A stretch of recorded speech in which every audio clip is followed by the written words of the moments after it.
다리오 왕 제2년 11째 달, 곧 스바돌 24일에 이또의 손자 베레게의 아들 선지자 스가랴에게 여호와의 말씀이 임하니라. 내가 밤에 보니 한 사람이 붉은 말을 타고 골짜기 속 화석류 나무 사이에 섰고, 그 뒤에는 붉은 말과 자줏빛 말과 백마가 있기로, 내가 말하되 내 주여 이들이 무엇이니까 하니, 내게 말하는 천사가 내게 이르되 이들이 무엇인지 내가 내게 보이리라 하니, 화석류 나무 사이의 선자가 대답하여 이르되 이는 여호와께서 땅에 두루 다니라고 보내신 자들이니라. 그들이 화석류 나무 사이에 선 여호와의 천사에게 말하되 우리가 땅에 두루 다녀보니 온 땅이 평안하고 조용하더이다 하더라. 오늘 우리가 함께 읽은 스가랴 1장 7절로부터 11절은 스가랴서에 기록된 첫 번째 환상이 되겠습니다. 이것은 포로 귀환 공동체의 역사적 현실과 하나님의 보이지 않는 통치 사이에 긴장을 해석하는 그런 장면이 되겠고, 이 본문은 상징적 이미지와 천상적 보고 구조를 통해 하나님의 섭리와 세계 질서에 대한 신학적 통찰을 제시하는 말씀이 오늘 우리가 함께 읽은 7절로 11절의 말씀이 되겠습니다. 먼저 7절에 보게 되면 다리오 왕 제2년 11째 달 곧 스밧월 24일에 이또의 손자 베레가의 아들 선지자 스가랴에게 여호와의 말씀이 임하니라. 그래서 먼저 다리오 왕 2년 11째 달, 즉 스밧월 24일이라 이렇게 구체적인 시간을 제시하는데, 이것은 앞선 1장 1절과 동일한 주전 520년 맥락 안에서 3개월 후의 시점을 가리키는 것이 2년 11째 달이다 이렇게 기록이 되어 있습니다.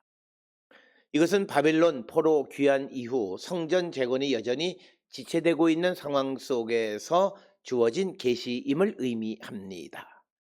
그래서 이제 8절에 보면 내가 밤에 보니 이렇게 되어 있는데, 밤에 본다라고 하는 표현은 이것은 환상의 계시, 환상을 본다라고 하는 형식을 나타내는 것이고, 이것은 인간의 일상적 인식 너머의 계시적 차원임을 강조하는 그런 이야기가 되겠고, 8절에서 내가 밤에 보니 한 사람이 붉은 말을 타고 골짜기 속 화석류 나무 사이에 섰고, 그 뒤에는 붉은 말과 자줏빛 말과 백마가 있기로.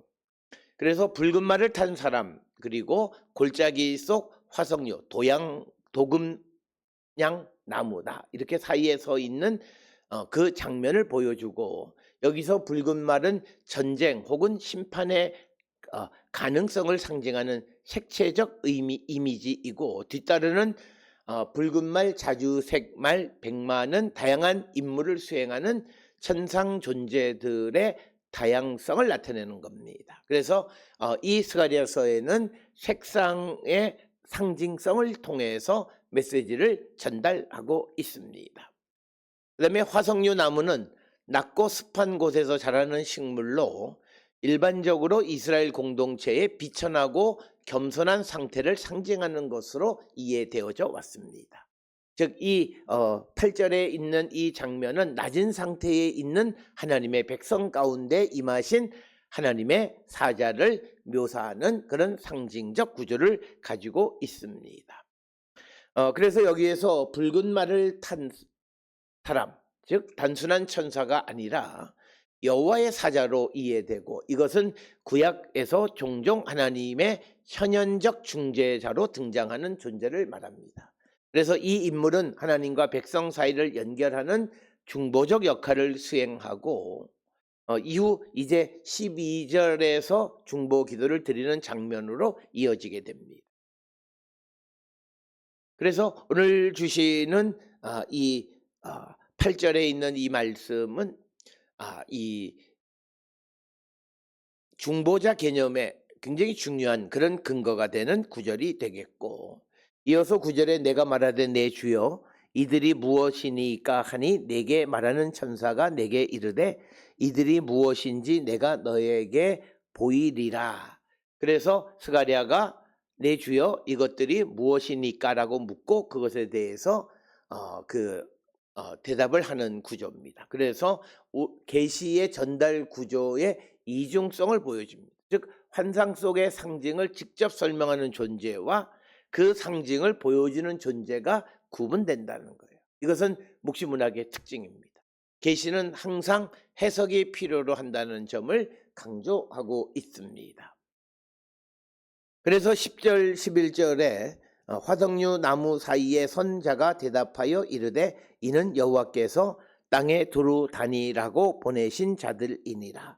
그들이 화석류 나무 사이에 선 여호와의 천사에게 말하되 우리가 땅에 두루 다녀보니 온 땅이 평안하고 조용하더이다 하더라.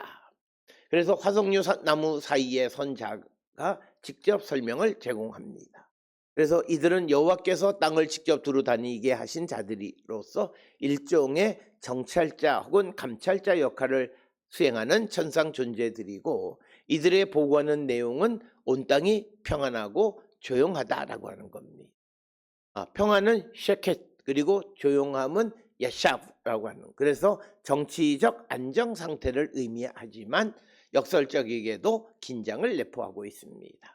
특별히 오늘 주시는 본문의 평안은 실제로 페르시아 제국 하에 국제 질서 안정 상태를 반영하는 것이고 겉으로는 전쟁이 없고 또 질서가 유지되는 상황처럼 보이는 겁니다. 그러나 이스라엘 공동체의 입장에서는 여전히 성전은 재건되지 않았고 하나님의 약속은 완전히 성취되지 않은 상태에 머물러 있습니다.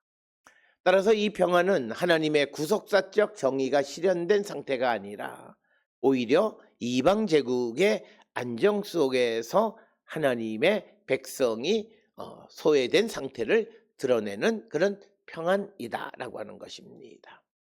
그래서 오늘 주시는 스가랴 1장 7절로 11절에서는 하나님의 보이지 않는 통치, 즉 인간의 눈에는 세계가 안정되어 보이지만 하나님은 여전히 천상적 존재들을 통해 세상을 감찰하고 계시고 그 통치는 지속되고 있음을 보여줍니다.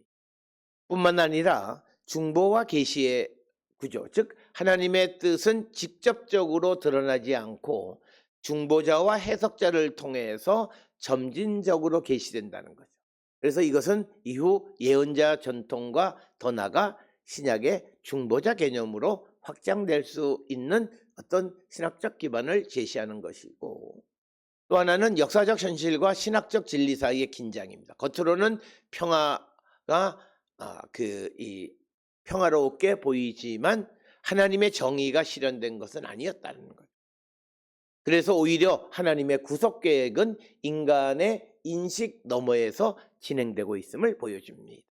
따라서 오늘 주시는 스가랴 1장 7절로 11절은 현실 인식에 대한 신학적 재해석을 요구하는, 그래서 오늘날도 사회적 안정이나 경제적 평화가 반드시 정의와 구원의 실현을 의미하지는 않는다라고 하는, 겉으로 보이는 질서 속에서도 하나님의 뜻은 여전히 진행 중이고 신앙은 보이지 않는 현실 너머의 하나님의 통치를 인식해야 한다라고 하는 것을 보여주고 있고, 신앙은 단순한 현상 해석이 아니라 계시를 통한 해석을 필요로 하고 이 말씀과 공동체를 통한 지속적인 분별을 요구하는 것이 되겠습니다. 그래서 오늘 주시는 7절로부터 11절은 하나님의 관심이 여전히 낮은 자리, 즉 화석류 나무 사이에 있다는 점에서 하나님의 시선이 어디에 머무는지를 분명히 보여주는 그런 말씀이 오늘 주시는 7절로부터 11절의 말씀이 되겠습니다. 오늘 주시는 본문을 통해 우리의 삶을 돌아보고 우리의 삶도 바로 주님의 시선과 같은 시선을 갖고 낮은 곳을 향하고 있는지를 성찰하는 우리 모두가 다 될 수 있기를 주의 이름으로 축원합니다.